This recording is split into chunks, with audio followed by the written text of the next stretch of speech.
Welcome to our channel, ladies and gentlemen.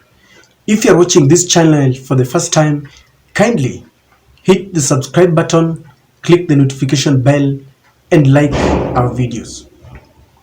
With just a few hours remaining to the long-awaited day, Monday the 20th, when Raila Amolo Odinga is going to lead a mega demonstration to force William Ruto to heed to the calls and demands of the ordinary man. This administration is reacting in a way that is tantamount to a government that is scared stiff. If the reactions from the Nairobi area commandant, Mr. Dunstan Bungei, is anything to go by, there is looming crisis, there is looming tension, and there is going to be a very fierce clash between the police and the Azimio fraternity. Raila Amolo Odinga declared that the demonstrations are going to be conducted within the dictates of the law as it is entrenched in the constitution. He even went further and cleared the air that they don't have any plans to march to State House. And I thought this alone would ease the hearts of the Ruto administration so that they don't bring much trouble into these very peaceful demonstrations. But it seems they are scared of something, scared of their own shadows. Listen to Dunstan Bungei as he issues a stern warning that the Azimio leaders will be dealt with.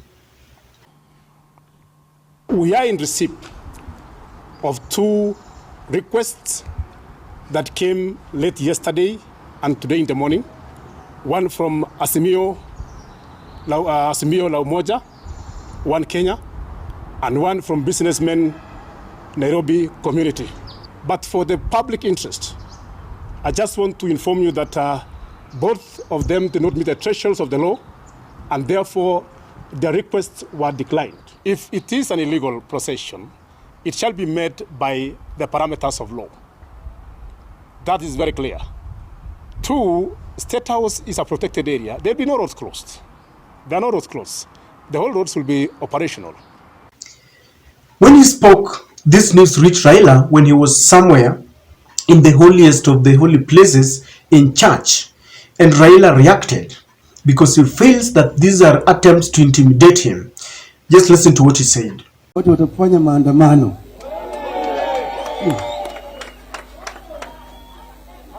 Inspector General mwenyewe amepata hii habari, apeleke kwa watu wote kila mahali. Sasa nasikia polisi ya Nairobi nasema tio hawajapata habari sawa sawa. Hiyo ni upuzi. Polisi kazi yao ni kulinda wananchi, sio kupatia wewe leseni. Wakati polisi walikuwa na peana leseni ilikwisha na katiba ya yule mkongwe ambaye tulizika. Hii sasa inatakana tu wewe umwambie polisi, kesho mimi nitafanya mkutano pale, njooni mlete usalama. Sawa? Kwa hivyo police wamekuwa notified and we will not be intimidated or blackmailed by the police. I want to tell all Kenyans, tomorrow is a public holiday. And we will be assembling wherever you are. If you cannot come to Nairobi, demonstrate where you are peacefully. But those who can come to Nairobi, come to Nairobi. Tuingie ndani ya Nairobi. Tuonyesha hao waoga ya kwamba Kenya ni kubwa kushinda hao. I have a feeling that the police has declared a war, and their main intention is to disrupt the rally that is planned tomorrow. They want to arrest Raila, they want to arrest the Azimio leaders, and they want to arrest those who will take place, those who will attend the rallies. But I want to say that this is very unnecessary. And Mr. Bungei should know that this is not the first time that Kenyans are going for demonstrations. We have been there before, and Kenyans overcame every obstacle and hurdle that was placed before them. And even on this one, I can assure you, take this to the bank, Kenyans must and shall overcome.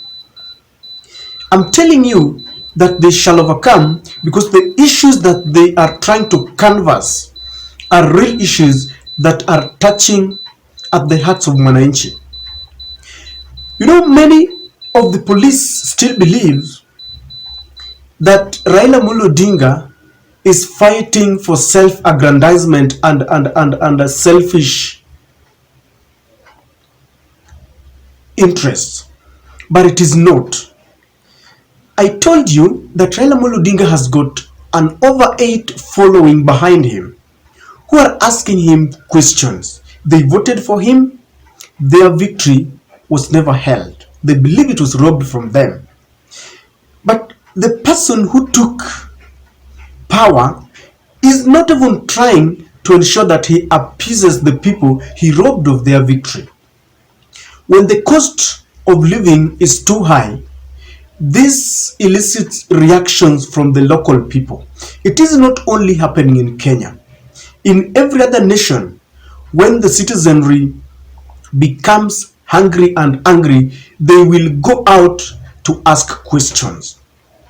We don't need to repeat that tomorrow, Tunisia, Nigeria, South Africa, and Senegal will all be holding demonstrations, because over the world, this is the only language that the government listens to.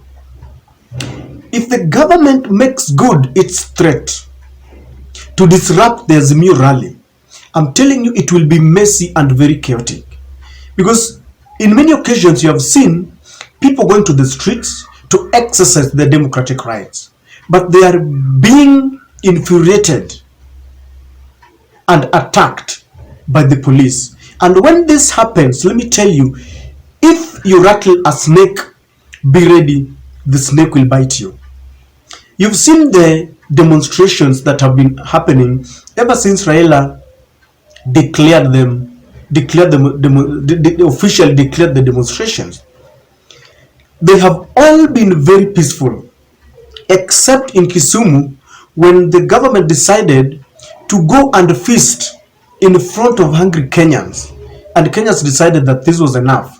They went, invaded that meeting, and took all the food that was being cooked. All we have seen is an interruption from the government side. When Raila was holding meetings in Kiambu, they decided to disrupt his rallies.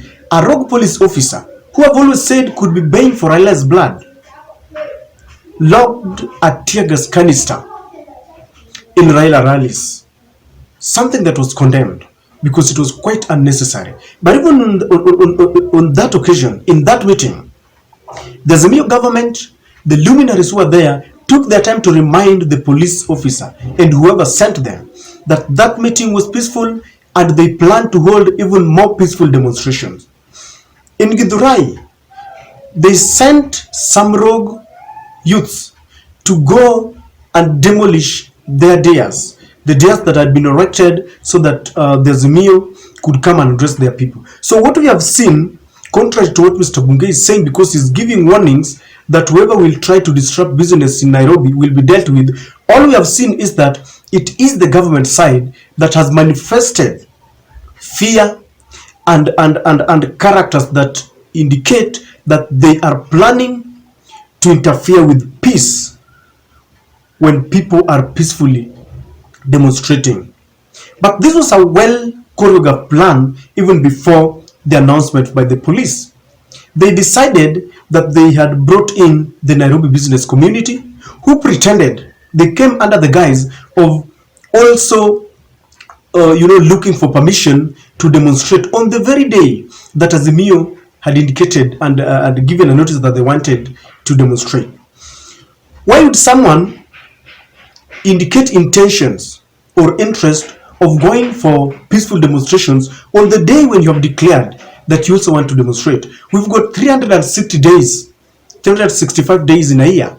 Why could they choose one of those fine days? Why should they choose on a day when Raila has declared, when the Azimio fraternity has declared that they want to go and petition their grievances to the office of the president. This is pure witch hunt, and it is unacceptable. You know, these are archaic methods. They no longer work. It cannot. At some point, they were saying that if Raila leads his people to demonstrate, then they are also going to charge the people to go and demonstrate in front of Raila's current home. I mean, don't you think it's just cheap for them? These people, the leaders of the Kenya Kwanza team, seems not to understand the intensity of the grievances that Kenyans are talking about. Do you know there are people who have not eaten, even as I release this video, for 2 days, and they don't know where they're going to get even the next meal? Children, pupils and students are at home for their midterm holiday. On Monday or on Tuesday, most of them will be going back to school, and teachers expect that parents clear the school fees. There are parents who are going for sleepless nights, just thinking where they're going to get school fees. I'm telling you, in Turkana and in most of the northeastern parts of this country, there are parents who have run away from their home because bandits have taken over. So as Mr. Bungei is issuing threats to unarmed Kenyans who are only asking genuine questions, bandits are threatening and killing innocent Kenyans. Instead of, channeling their energy to the right place, they are busy doing what is unnecessary, misplaced priorities. This is not going to work, ladies and gentlemen. The administration must come out and deal with the real threats in the society: hunger, insecurity, the skyrocketing prices of the basic commodities. I have never completed my analysis without asking this question: what is so difficult for the Smartmatic company? I've seen them coming now to entrench their offices in Kenya because they're interested in bungling now elections in 2027, something that we're going to talk about in the next analysis. Why can't they just open the servers? Because from what I've seen, servers can be opened. Why can't we just open the servers to know who won the elections so that we put this to rest? These two gentlemen, William Samoei Ruto and Raila Amolo Odinga, must tell us who won, and the truth can only come out from the server. The police should know that the power of the common man overrides the power of the police.